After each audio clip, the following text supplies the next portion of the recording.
If you're shopping for a new vehicle, it's critical to keep up on what's out there and what's coming. So to go along with my reviews, I'm starting a series of previews. Subscribe to this channel and click notifications so you always get the newest of the new. I've seen far too many people who don't do enough research, don't test drive, don't get price quotes from different dealerships. Don't be that buyer, okay? Today I'm previewing the 2021 Nissan Rogue. Rogue is Nissan's best-selling model in the US, even when separating it out from Rogue Sport, which is the Qashqai in most other markets, and might even get that name in the US, even with the weird spelling, but I digress. I've seen the new Rogue with my own eyes in person at the design center in Japan, and I've got to say, it looks good. It's just what Nissan needs these days, and a reminder that I have to use corporate handout video because Rogue is not out yet, and occasionally in this video, I will use clips of the spokesman if I think they're doing a good job describing a technology. Remember, this is a preview, not a review. First of all, Rogue rides on an all-new platform that uses 30% high-strength steel. That's up from 19%. This makes the car lighter. Nissan claims that fuel economy is better. It also gets an all-new all-wheel drive system that is predictive rather than mechanically reactive, so chances are it will provide a better experience in slippery conditions. There's a selector with 5 drive modes. The driving experience should be much better because there's a new and much more sophisticated suspension.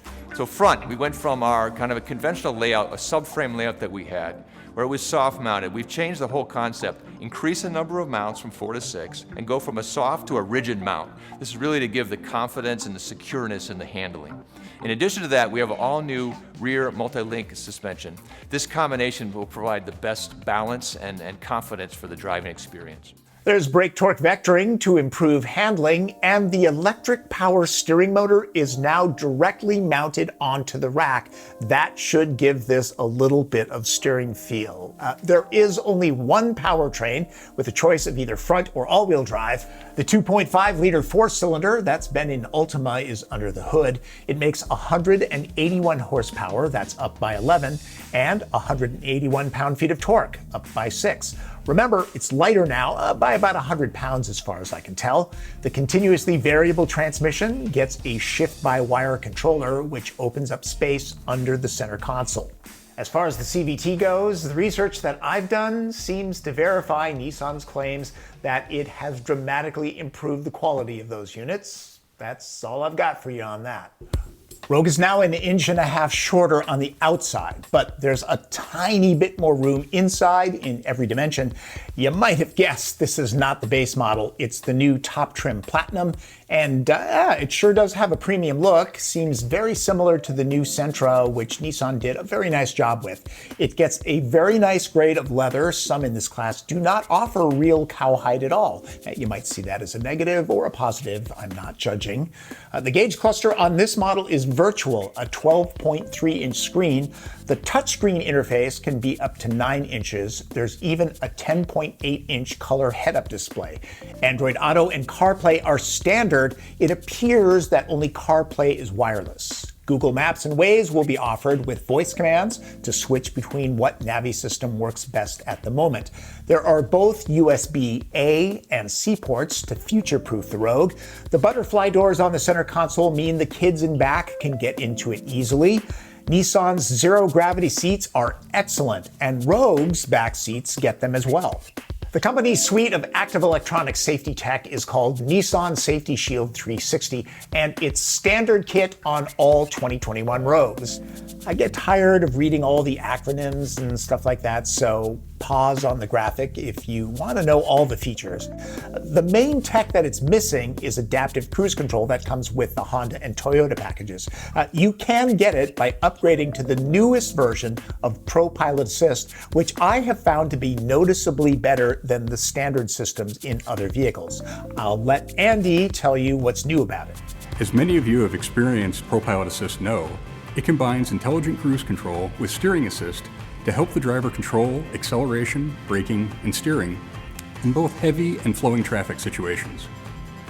For 2021, we're adding a new ProPilot Assist with Navi-Link that greatly enhances its capabilities, including an extended stop and hold time of up to 30 seconds in freeway traffic. This means Rogue can remain stopped and then automatically continue without the driver re-engaging the function for up to 30 seconds. A key feature of the new ProPilot Assist with Navi-Link is its link with the Nissan door-to-door navigation system.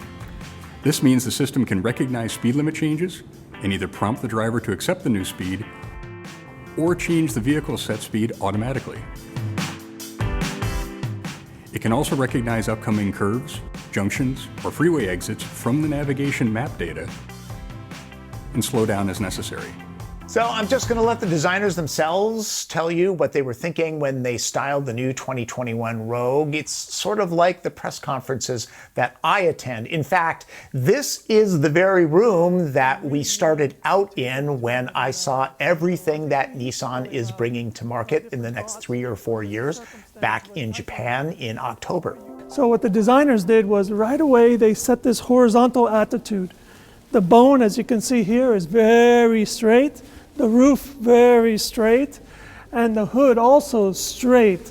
So what this gave us is a very rugged, full, strong, assertive feeling at the glance. And from the beginning, Tae-san was talking about how do we mix these sense of rugged with other kind of nuances. Can you walk us through some of those? Yes. So we created this unique U-shape highlight. We call it U-shape highlight. So this unique invention can create straightness, this nuanced surface combined. Then I think that is one of the character of Rogueness. So what Tae-san's team did is the side glass became more vertical and the rear glass also more vertical. So it really gave this tough SUV feeling, but also increased dramatically the functionality of the new Rogue. Actually, this is splitted for headlamps, but actually, when it's lit, it's a large signature. That's a kind of evolution of current Rogue. And what I love what you guys did is that also this movement. So the split lamps are actually somehow split because the fender is coming over, and I felt that right from the beginning. It gave it a very dynamic but powerful expression. I think these were the important parts of the new Rogue. Backseat room is slightly larger now. There's an available tri-zone climate control and heated seats are available for those in the rear. Nissan claims child seats can go in all 3 seating positions and that the doors open very wide to help with getting them in and out. Also, the proximity key works for all 4 doors now. As for function, the cargo room is the same with the back seats up, a smidge more when the seat backs are dropped compared to the outgoing Rogue. I like Nissan's cargo management system. It always has some nice touches. I can't do red light, green light because, well, I haven't driven the 2021 Rogue. I've only seen it. But from what I can glean, the positives are the driving experience should be much more rewarding, the cabin is definitely improved, and the styling is what people want from a crossover these days. It's a lot more rugged, less mom-mobile than the outgoing Rogue. The negatives?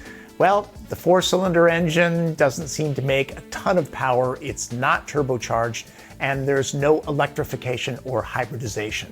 So there you go. That's my preview of the new 2021 Nissan Rogue. Remember, subscribe and then click notifications if you want to see my full review, which should be out in late August or early September.